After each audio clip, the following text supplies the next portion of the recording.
Você provavelmente já viu a famosa cena do descobrimento do Brasil nos livros de história. Uma caravela portuguesa chegando em 1500 e os europeus sendo tratados como os grandes descobridores de uma nova terra. Mas será que o Brasil realmente foi descoberto? A resposta é simples: não. Quando as embarcações de Pedro Álvares Cabral aportaram por aqui, o território já era o lar de milhões de pessoas, povos indígenas com culturas próprias, tradições complexas e histórias milenares que já viviam nessas terras. Então a grande pergunta é: como esses povos chegaram até o Brasil milhares de anos antes da chegada dos portugueses? Para entender essa história, precisamos voltar muito, mas muito no tempo, até a última era glacial há cerca de 20 mil anos. Imagine um planeta completamente diferente do que conhecemos hoje. Grandes geleiras cobriam regiões imensas do hemisfério norte e o nível do mar estava bem mais baixo, e isso criou pontes de terra em lugares que hoje estão submersos. E é nesse contexto que se encontra a hipótese mais aceita sobre a chegada dos primeiros humanos à América: a travessia pelo Estreito de Bering. O Estreito de Bering é a faixa de mar que separa a Ásia da América do Norte, ligando o que hoje conhecemos como Rússia e Alasca. Mas naquela época, devido ao congelamento das águas e ao rebaixamento do nível do mar, havia uma imensa ponte natural de terra e gelo, chamada Beringia. Por ela, povos caçadores e coletores da Ásia teriam atravessado em busca de alimento. Eles não sabiam que estavam pisando em um continente desconhecido. Para eles, era apenas mais uma imigração, como faziam constantemente. Esses primeiros grupos humanos eram nômades, viviam da caça de grandes animais, como mamutes e bisões, e da coleta de frutos e raízes. Sempre em movimento, eles seguiam as rotas dos animais que caçavam. Mas havia um detalhe curioso: ao chegarem na América do Norte, encontraram uma barreira de gelo gigantesca que cobria boa parte do que hoje é o Canadá. Essa muralha naturalmente dificultava a passagem para o sul. Por isso, muitos grupos acabaram seguindo por rotas alternativas até encontrarem caminhos livres de gelo. Foi assim que, ao longo de milhares de anos, essa população foram descendo pela América do Norte, passando pela América Central e finalmente alcançando a América do Sul. Bom, é algo que é muito óbvio, né? Se aqui está fechado, vamos seguir pelo lugar que está aberto. E aqui entra uma curiosidade impressionante. Estudos sugerem que essa migração não demorou tanto quanto se imagina. Alguns pesquisadores calculam que em apenas alguns séculos, os primeiros grupos já haviam percorrido enormes distâncias, chegando até regiões como o Chile, no extremo sul do continente. O sítio arqueológico de Monte Verde, no Chile, traz evidências da ocupação humana há cerca de 13 mil anos atrás. Ou seja, muito antes de qualquer europeu sonhar em navegar pelo Atlântico, já havia comunidades estabelecidas no sul do continente. No Brasil, as provas dessa presença são ainda mais fascinantes.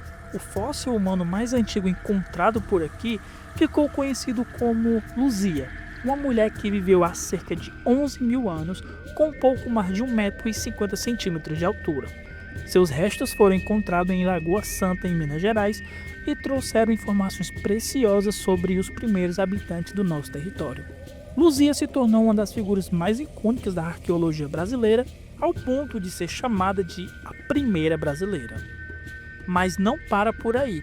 No Piauí, no Parque Nacional da Serra da Capivara, arqueólogos encontraram vestígios ainda mais antigos, paredes rochosas cobertas por pinturas rupestres e fragmentos de ferramentas sugerem que seres humanos podem ter vivido naquela região há mais de 40 mil anos. Esse dado ainda gera debates entre os especialistas, mas, se confirmado, mudaria completamente a nossa noção sobre o tempo da chegada dos povos da América do Sul. Afinal, seria uma das ocupações humanas mais antigas da América. Essas descobertas mostram que o processo migratório para o Brasil não aconteceu de uma única forma, mas em várias ondas. Diferentes povos, em diferentes épocas, vieram da Ásia e foram se espalhando até chegarem às florestas, rios e planícies brasileiras. Cada grupo desenvolveu culturas próprias, adaptadas ao ambiente em que viviam. Assim nasceram as nações indígenas que séculos depois encontrariam os colonizadores europeus. E aqui está outro dado impressionante. Quando Cabral chegou em 1500, havia no Brasil de 3 a 5 milhões de indígenas, divididos em mais de 1.200 povos diferentes, cada um com sua língua, religião, costumes e forma de organização social. Eram sociedades complexas, com vasto conhecimento da natureza, agricultura desenvolvidas e tradições espirituais riquíssimas. Mas infelizmente, em apenas 5 séculos de colonização, mais da metade desses povos foi exterminada. Hoje estima-se que cerca de 700 nações indígenas desapareceram, vítimas de doença trazida pelos europeus, escravidão, violência, perda de território e marginalização. Mesmo assim, os povos indígenas resistiram. Atualmente, o Brasil conta com aproximadamente 1,7 milhões de indígenas, distribuídos em diversas regiões do país. Eles representam apenas 0,83% da população brasileira, mas carregam consigo culturas, saberes e tradições que remontam à origem do nosso território. Um exemplo é o povo Yanomami, que ocupa a maior terra indígena do Brasil na fronteira com a Venezuela. Apesar das dificuldades e ameaças com o avanço do garimpo ilegal, eles continuam lutando para preservar seu modo de vida e suas terras. E aqui vai uma curiosidade final.